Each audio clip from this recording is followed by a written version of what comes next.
All right, man. We live, man. We back, man. We had some technical difficulties, man. Yeah, chill, Ray, man. Shout out to you, man. He said part 2.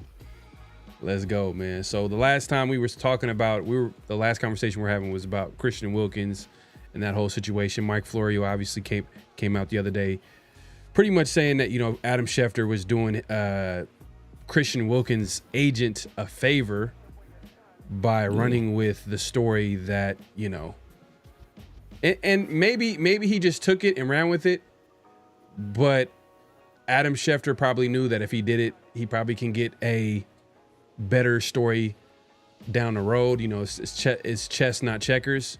But you know, it is what it is. I know, Severe, you're saying you're not buying it, but at some point, I feel like this happens all the time. When it happens, we don't know.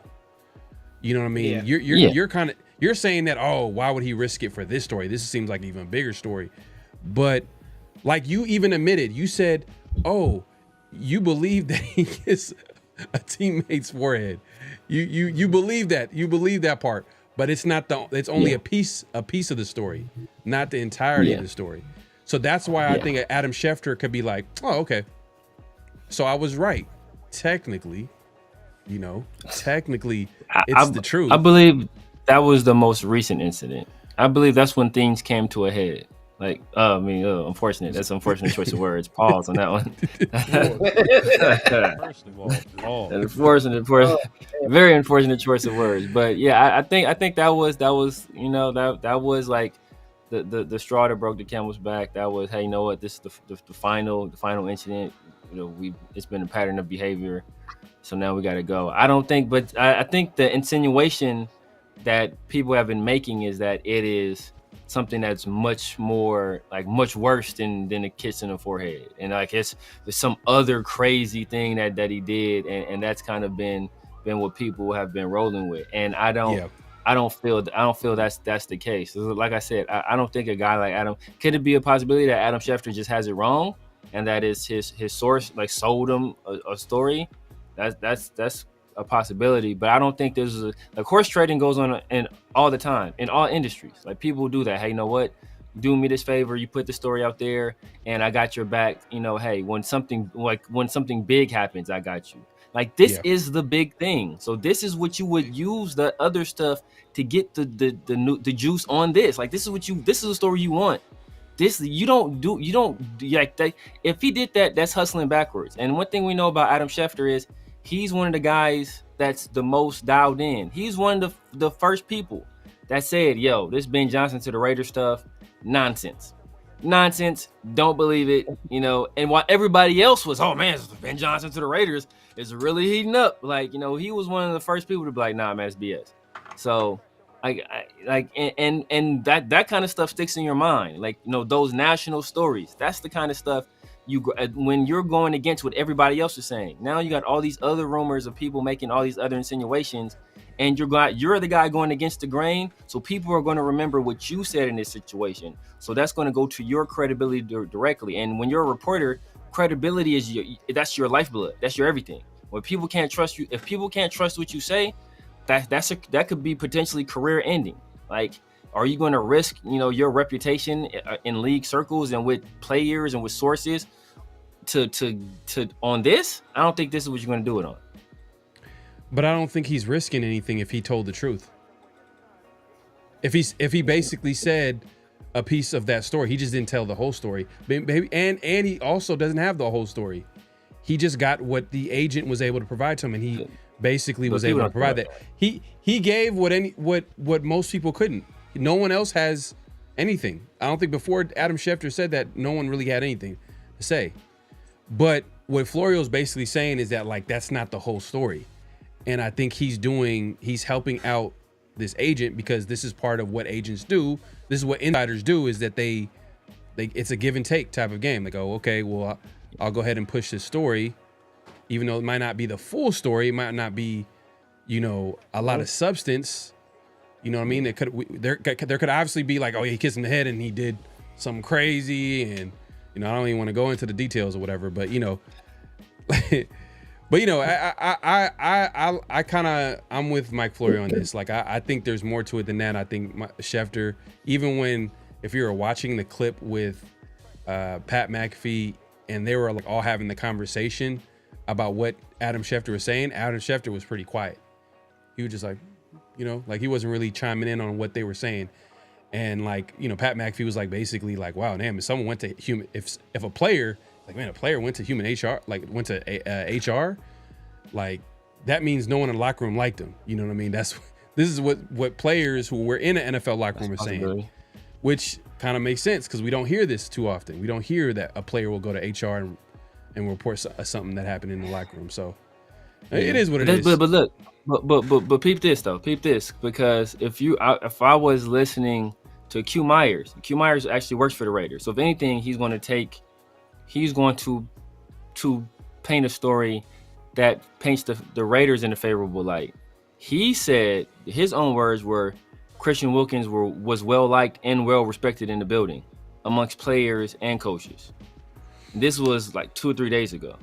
So like if it was a situation other than that, you know, he would, I think he would paint things or be a little bit more vague, and I'd say he was very well liked because he's a guy that's, you know, he works for the team. Like I think he interacts with the players and with those people like regularly. So I don't think he'd be painting it in that light. I think he'd be a little bit more non-committal about making that, or a little bit more like, hey, you know what? He's a guy, you know, he's the highest paid player on the team. People were expecting big things from him, and it didn't happen. But he said straight out, and same thing with Adam Schefter. And that's why I think like it's one thing to be like, okay, this is one of the things I heard. Adam Schefter said definitively the incident that everybody is talking about is this incident. It wasn't, you know, like, hey, you know what? I heard this happened in the locker room, or at one point in time, Christian Wilkins did this. He's like, the incident that everybody is talking about, this incident that nobody wants to bring up, that everybody is tiptoeing and dancing around, was this incident. So like I said, if it was something like when you're that definitive about a situation and you're supposed to be the go-to guy on this news and you're the first guy jumping out in front of everybody else with this stuff, like I said, that can cause great reputational harm. So if he's doing that for like I said, it could be a situation he was lied to, but if he's horse trading on this story by putting out a false narrative, people are going to remember that. Yeah, and we'll see as time goes on. But you mentioned that, oh well, he's well liked, but Adam Butler thinks he needs help. So, you know, it's all about who you ask in that locker room, who you talking to at the end of the day. So Adam Butler, who's in his position group, was like, he didn't say Christian Wilkins needs help. He says that, you know, if you need, mental health is a real thing, and if you need, it doesn't mean he doesn't like him though. It doesn't mean that. It doesn't mean he doesn't like him. It doesn't mean that, but it also could mean that he's disgusted by him. Though we could probably say that too. Hey, it's a possibility. It's a possibility. That could be a possibility as well.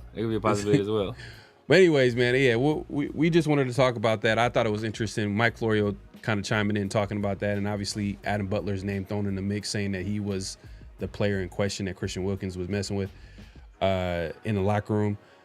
So yeah, it is what it is. We'll figure it out. I think the big thing is, I know Raider Scorpio was saying, I thought Wilkins not having the surgery. That's the big thing. That's the grievance situation. I don't know, Severe, if you had a chance to check out that article I sent you, and I reposted this on my social media. Yeah. Joe Corey, a former agent, I think he works for CBS Sports. He broke down the whole, you know, contract situation and grievance between Christian Wilkins. A whole lot of information in there. I'm not sure if you had time to check it out. You must be. You guys don't even need to read. Just watch anytime I talk about this situation. You'll basically, that's what Joe Corey was saying. Basically everything I said about the situation is exactly what he said. Basically exactly what I said. Even down to the 40% the Raiders were going to get back on the salary cap. Everything I said, he said. So like, just watch us. Don't even read that article. Just go back, watch the 50-50 show. Watch this episode we did with Raider Primos on his channel. Go over there, check out his. Like, it's everything I said. It's, you know, save you guys some time. You can just listen to it while you work out. Demo said he did it. Oh man, that's crazy, man. I feel you. We're done. Don't worry. Yeah, we're done. I'm Blair. Always at the beginning of the season, man. We can never like just go into the season Bro, just normally. especially the last 3 years, the last like few years, like it just feels like every offseason there's something comes up, it feels like, but it is what it is. But yeah, I guess we can just wrap it up by just talking about like the outlook of training camp and what we want to see for some of the players. Genty, another thing we didn't talk about was Genty, and Genty, who it's kind of hard to judge a Genty in padded practices where they're not going to take players down to the ground, so it's like, and his game is predicated on his physicality, so we probably won't know his impact until preseason maybe. But what I will say is that, I'm not gonna lie, man, pass game, I can see Genty being a beast, bro. I can see him being a beast. The way he's the way he's running routes, he seems natural. And everybody that's talked about Genty saying he's a natural receiver. He's a natural. Everybody keeps saying he's a natural receiver. So if you add the fact, I might die on this island, he's gonna be better than Josh Jacobs. Hey, because in my personal opinion, is because Josh Jacobs didn't have that receiving part to his game. You have Genty who does have that, and it was funny. My friend was like, hey, "It's basically if Josh Jacobs and Alvin Kamara had a baby. Basically, he got the power as a runner, and he has the speed as a receiver, and it's insane." Yeah. But see, the thing about it is that when Josh Jacobs was coming out of Alabama, one of the things that made people like Josh Jacobs so much was his ability as a receiver. It's just at Alabama they used him that way. Yeah. We just never did. So he didn't get his first receiving touchdown till he left us. He got it last year with Green Bay. He didn't have a receiving touchdown his entire time with Green Bay. They kept talking about too. So I think it was just a situation where he was underutilized in that area. Now, but I think Genty he's like more sudden than Josh Jacobs. I think his top end speed is faster than Josh Jacobs. In the phone booth, I think Josh Jacobs is better, just like his movement in the phone booth. But just Genty's tackle breaking ability, if it translates, it's gonna be better than Josh Jacobs. So he has potential, and like we've seen him running routes. Like I ain't seen Josh Jacobs run the routes like that the way we've been seeing Genty doing practice. Yeah. So like if he's able to carry all that over to actual games, he's going to be a definitive receiving threat. And Chip Kelly is not afraid at all to use his running backs in the receiving game. He loves to do it. So if you're a guy that can do it, he will utilize you in that way. So if Genty is able to take that to the actual field, we're going to have a field day on offense. And he's going to put up, like I said, he's going to put up I set the number at 16. He'll get that 16 easy. It's 12 and 4. And if he translate that passing game, he can easily get 550 possibly as a receiver. So, I mean, it's a good sign, very good sign. Yeah, and the thing is too is that like you made a point by saying that like Jacobs was supposed to be a good receiver coming out, and that's the thing. Certain situations, players will have strengths, but it's on the team to utilize those strengths. Mm-hmm. So Chip Kelly, hopefully a guy that who says all the right things. He said, I've seen him say in interviews talking about how he wants to put players in positions to win. And we've said that all the time. We said that with McDaniels or former players that played in his offense. We're saying like, oh, he focused on the strength of players and yada, yada, yada. We got to see it until it happens. But look, Chip Kelly's not going to be the head coach. He's going to be the offensive coordinator. And Chip Kelly's strength is building a pretty good run game. And he has Genty, a talented running back.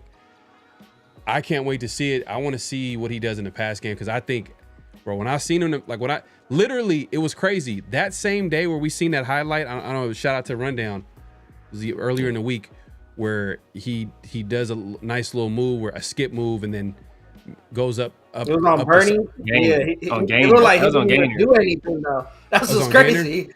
Yeah, that's that dead leg. You hit him with that dead leg, make him think you about to run the post, and then then they get to anticipating, and then you gone. So like he caught him leaning. Yeah, and the thing is, the movement looked really natural. It's like, oh, okay, just super smooth. He didn't end up making the catch. On the way. Yeah, he didn't end up making the catch, but you had to. If you just weigh everybody that's talking about Genty and training camp, I mean, like everybody, from the coaching staff, from people that are watching all these practices that are there at training camp, they're all saying that he's a natural receiver. He's a former receiver in high school. You know, he was a former receiver in high school, so he has a background in that. So that kind of makes sense why he's probably natural of like catching the ball at the backfield. Yeah, man, like, I think even that other play when you sent me that, I was talking about Devin White. Like I said, like he didn't shake Devin White, but you can tell Devin White, he tried to like surprise him and jam him. That's what he did. So he came down, he tried to hit him with a quick jam and just catch him at the line of scrimmage. He wasn't expecting Genty to be able to use his hands so well. So Genty shed it easily because he knows how to use his hands as a receiver because he's done it before. So he already had that ability. So he shed that, had Devin White caught him bad, had him lean, and it was gone. Looking crazy. Yeah, looking crazy. And because he was trying to jam him hard. And Genty just shed it easily because he knows how to use his hands. And he's already like he's sturdily built, so you can't just push him a little bit and he move anywhere. So that combination, he was able to get up out of there, and that's gonna, like, you know, in a game it's gonna look a little bit different. There's gonna be other people there, but obviously he's gonna still get open on that play. Yeah, and I was gonna say that play, that what I was talking about going up the sideline, literally was funny. That same day, the Niners put out their media team put out like a highlight of training camp where McCaffrey does the same move. Where he does that little hop, skip, dead leg, takes it up the sideline. You know, obviously gets a long catch. I don't know if it ended up being a touchdown, but, you know, knowing McCaffrey probably. But it was just interesting to see a guy that like basically made his career catching the ball at the backfield. Like that's what makes McCaffrey great, is that he could run the football, but he could catch just as well, if not better, at the backfield. And it's like he's a mismatch nightmare. And that's something that like, that'd be like the craziest.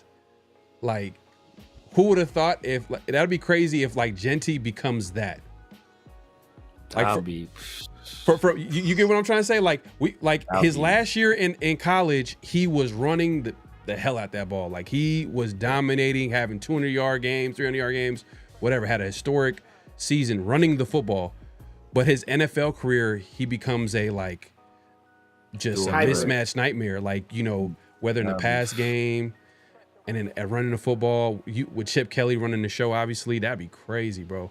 That happened. And hey, man, perfect. From what we've seen, that's on the horizon. From what we've seen, that's something you want to see him do it against, you know, like some higher level players in coverage, because, you know, Devin White and, you know, Gainer aren't, you know, known for their coverage, but just not even looking at. I don't even care about who he's doing it against. Just looking at the technique and the movement skills and how he's doing it, that says, okay, bam, he's going to eventually be able to do it at a high level, conceivably. You know, so just watching how he moves, it's like, okay, bam, you see the skill set is there. Yeah. Hey, man, Primos, who are you excited to see in the preseason? I mean, it's not. I think the first preseason game is probably is it going to be next week? Yeah, next Saturday. Yeah, next week. Saturday. All right. Saturday or is it still? Is it the 7th? I thought it was the 7th. Let me see. Oh, maybe it is the 7th. Then is that? Or is it? Well, tomorrow's gonna be the 1st. So if it was it would be the 9th if it was Saturday. It'd be the 5th or the. Alex saying the 7th. Oh, the 7th. Okay. Damn. Okay, that's Thursday then. Thursday. 7 o'clock. Well, 7 o'clock my time. Mm-hmm. I don't know if anyone's leaving. Yeah, 7 o'clock my time too. I think we on the West Coast. You know West Coast, right? Yeah. We West Coast. Oh yeah, we on the West. Yes, sir. So who are you looking forward to seeing? I mean, it's the first preseason game, so we're probably not going to see too much of the starters. But that being said, like there's going to be plenty of young players playing in that game. Who are you looking forward to seeing that first game? Can I do one offense, one defense? Go ahead, bro. Hey, so on offense, man, there's multiple guys, man. There's multiple guys. I can't like really single it out because I know Dante's gonna get a lot of burn. I'm excited to see what he brings. I'm excited to see what Charles Grant and Caleb Rogers, just a little bit to see what they're gonna bring to the offensive line. But if I had to single out Dante, you know, I'm rooting for this guy to get a lot of burn this season in the regular season. But you got to go out there, and this is where it really matters. Training camp is good. You're going against your old team, but you're going against live competition now. So this is where it can either make you, get you more touches. We've seen it with guys like I could think right off the bat, wide receiver Victor Cruz, who utilized the preseason to really earn a spot on the Giants roster. Dante, I'm rooting for this man, and I think he will have a big preseason. For defense, I want to see what DeCameron Richardson.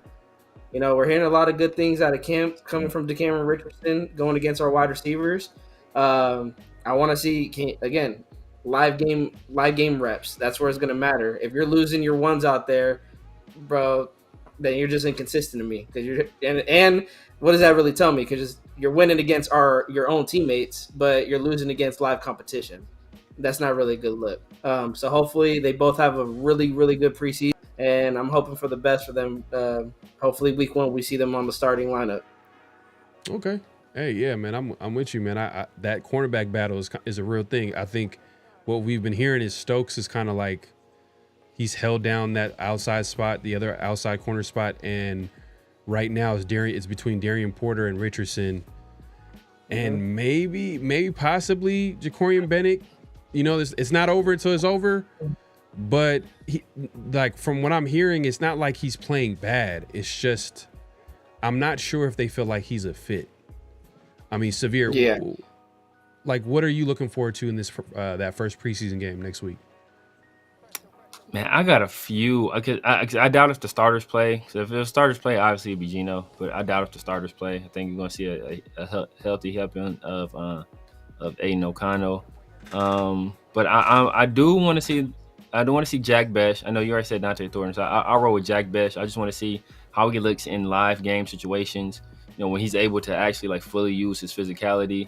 I'm interested to see that running back competition, Sincere and Zamir, see what they look like in the Chip Kelly offense, because I've been hearing Zamir has been getting work with the ones, but I've been hearing also that kind of when they do their running back drills, they usually go in depth chart order, and Zamir has been fourth behind Sincere in those drills. So it's been Genty, Raheem, Sincere, and then Zamir. But Zamir is the only one of those, only other one of those guys that actually got one work with the one. So shout out Dylan Lobby. Exactly right. the Christian McCaffrey, that was my dog too, man. So I mean, I was pulling it for him. And then on defense, I want to see Tyree. I want to see, hey, you know what? Last season we saw Tyree. He was out there struggling against third and fourth string tight ends, getting blocked 1-on-1 by guys that are, working at Avis right now. So I want to see if he's actually able to produce. We've been hearing some good things about him this camp, So I want to see what he does. And then if he plays, Jonah Laulu, I want to see what he does. And Jacorian a little bit. I've been calling Jacorian MC Gusto. You're probably a little bit too young for this Primos, but he's a star of he's a star of he was the lead character in a movie called CB4. So I was always calling him MC Gusto. Let me call him MC Gusto. So he's CB4. He's CB4 right now. So I want to see what he does, because much like we heard about Trey Tucker, been cooking everybody in the one-on-ones. With the DBs, I've been hearing that of all the corners, Jacorian Bennett has been, if not the best, one of the best at those one-on-ones versus the receivers. So, but he's right now he's clearly behind DCam, behind Darian Porter, and it looks like a little bit behind JP Scott as well. So, it could be a tough road to hoe for Jacorian. JT Scott, man, is disrespectful. That's disrespectful. But I'm with y'all, man. I guess I'm just keep it simple, man. I want to see what the defensive line is going to do, especially with Christian Wilkins gone. I mean, we've seen it. I mean, he only played 5 games last year, but I want to see what the defensive line is going to look like. Max is not going to play, most likely. He's probably not going to dress. Maybe play a snap. I don't know. But it's the first preseason game. They're probably going to hold him out. I mean, it's not going to be even worth it to put him out there and risk him to have injury. But I do want to see, does Kuntz go into the game? Does he get some snaps? Because he's I wanted to say Kuntz, injury. I don't know though. Yes, I don't know. I don't know if they risk it. Do you think they risk it? Because that would be my top guy of everybody on the entire team. Of everybody, that would be guy number 1. But I don't know if they risk it in the preseason. That's the only reason I was like, Yeah. I want to see what maybe game 2.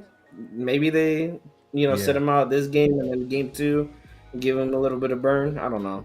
But looking at history, now that like you the way you kind of coming at it, I could see what you're saying. Just because he's coming back, he's a starter. First preseason game. Nah, you know what? I feel like they might hold him out.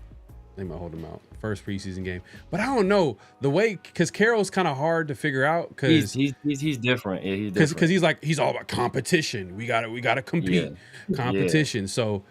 So like in years past, I would have said, oh, the pregame dresser, that game that to prepare, that will get the team ready for the season.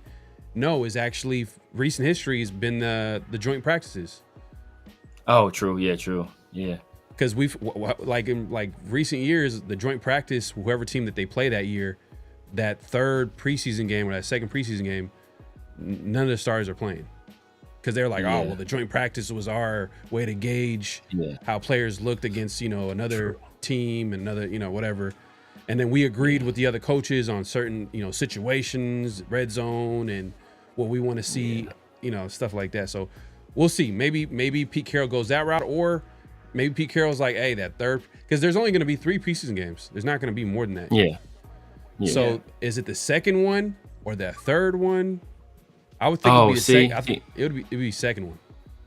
Yeah. See, and know what? To your point, we're probably not going to see starters that second preseason game, because generally that second preseason game, that's like the dress rehearsal. But our joint practices are against the 49ers, correct? Right. Our second preseason game is against the 49ers. So they're probably, like you said, that they're gonna go through whatever situational stuff they want to go through in those joint practices, and then they're gonna put out vanilla ice cream. They're gonna put out anti-Umar on week 2. It's straight vanilla. Oh man, you funny, bro. Diesel says, shout out to our boy Eric Allen for making the Hall of Fame. And yeah, shout out to him. Did they have him out there? All the Hall of Fame inductees, were they there at the game? I mean, it's a Hall of Fame game. I'm sure they were probably there. Yeah, I'm pretty sure they did. Yeah. I didn't see the pregame. Yeah, shout out to Eric Allen, man. Like, I know he was only a Raider for like the last 2 years of his career, a couple seasons, 2 or 3 years. But I mean, once a Raider, always a Raider. Yeah. And he's still with us now. Shoot. he's still with the team. And another thing too, I think Tashawn, he did a piece on Eric Allen, like he was able to sit down and talk to him. And I guess Eric Allen was saying that like the reason he feels like he was able to get into the Hall of Fame was the fact that he was able to come play for the Raiders and play so well at the end of his career. You know what I mean? Like, 'cause, there's plenty of players who are not in the Hall of Fame and they had a good, prime of their career, but then it was only like a good 7, 8 years. But the fact that he was able to come back at the end of his career, like he was like 34, 35 years old, and he still was like one of the best corners in the NFL, that like kind of cemented like, oh damn, this is an all-time great. Like 35 years old at corner. Yeah, corner, you gotta be hey bro, you gotta be athletic. You gotta be the most athletic. That's a young man's game out there, you know what I mean? Definitely. So shout out to Eric Allen, who made the Hall of Fame. I know he's with Raiders Media right now. So hey man, once a Raider, always a Raider. But yeah, man, hey, look, man, let's get out of here, man. We appreciate everybody coming through. Make sure to clock in. At this point, clock out, hit that like button, hit that subscribe button, hit that notification bell. My guy, Raider Primos, man, hey, let the people know where they can find you, what to look forward to, all that good stuff. Down right there, down at below, Raiders Primos on Instagram, X, on YouTube. You can find us just by searching Raiders Primos. What we got coming up, we are going to preview the Seahawks Raiders game. Of course, probably not going to go into like a deep dive because no starters. And basically, we're just following the news coming out of camp. So anytime there's camp news coming out, Monday, Wednesday, Thursday nights, if I'm on with you guys, Fridays, we're doing live shows, just breaking down training camp news, and it's on to the season. Hey, that's what's up, man. Yeah, definitely check out Raider Primos on YouTube. If you haven't subscribed, make sure to go ahead to his YouTube channel and hit that subscribe button, man. Go ahead and hit that subscribe button. Hopefully we can post the link in the chat if my mods are in here. I know this is part 2. We had some technical difficulties. Hey, Daniel Kim, you in the building, man. If you could post Raider Primo's YouTube channel and the link, you know, get people right to now. go over Already there. on it. He already on it, man. He beat you to it. Man, shout out That's to why Daniel Kim, man. The king of mods, man. Hey, man, he be holding down the chat, man. Appreciate the mod you. father. Thanks, Appreciate Dave. it. Appreciate it. Yeah, man. Appreciate it, man. Severe, man. Let the people know where they can find you, what to look forward to, all that good stuff. You guys know what it is, man. The Severe Raider here on YouTube, IG, Snapchat, TikTok, X, Twitch, True Social, Kick, you know, everywhere. So the Severe Raider. Hey, you know what it is. Tuesdays, the world famous 50-50 show with my guy PharoahNFL. Thursdays, me and my guy Pharaoh and your other favorite Raiders YouTubers. You know, whether it's Raider Primos, whether it's, you know, Rundown, whether it's Chris Protect the Shield, with everybody. You know, we tapping in with everybody. So, you know, if somebody you guys want to see us collab with, hey, drop a comment. You know, drop a comment under this video and let us know, and we'll try to make that happen. We're all about giving Raider Nation, you know, what they want, bring you guys the best content. Remember, if you guys like what y'all saw today and you think somebody else will find, you know, some enjoyment in it as well, make sure you share that thing out. And if you want to know exactly what happened with the Christian Wilkins story, just watch our shows, because I told you all of this before. So just watch us. Yeah, definitely. Yeah, we'll be back here next week, 50-50 show, like Severe said, every Tuesday, and then obviously, you know, Around the Shield every Thursdays. We'll try to have another guest for you. We'll continue that show. Hey, it's been great shows. I ain't gonna lie. Like, I enjoy, like, when we bring people on and we get to chop it up and hear different perspectives. Today we heard a completely different perspective than us. I will say that I agree with Primos though. Primos came in, man, he's pretty straightforward, tells it like it is. I know you're super excited about Spy Tech and what he's done. Hey man, if we can hit it out the park with Spy Tech, look at the Eagles. When I think of the Eagles, exactly. I understand when we think of the Eagles, we think of the talent, but think about who's getting that talent. You know, the best GM in the game. Just look at the drafts. Exactly. And I've been saying, screaming it from the mountaintops, like the Raiders will never be good until they start drafting correctly. And I think I know my dad's been saying that for 20 years, because we can never draft correctly. But that's where it starts. It doesn't start trading for a Devontae Adams. It doesn't start trading for a Terry McLaurin. Okay, it starts with drafting and developing your players. That's how the Raiders will get a Super Bowl championship. Yes, sir. Yep. Yes, sir, man. Yep. Hey, man, we appreciate everybody coming through, man. We out of here, man. Mm-hmm. Peace. Just win, baby. Hello? You play to win the game. You don't play to just play it.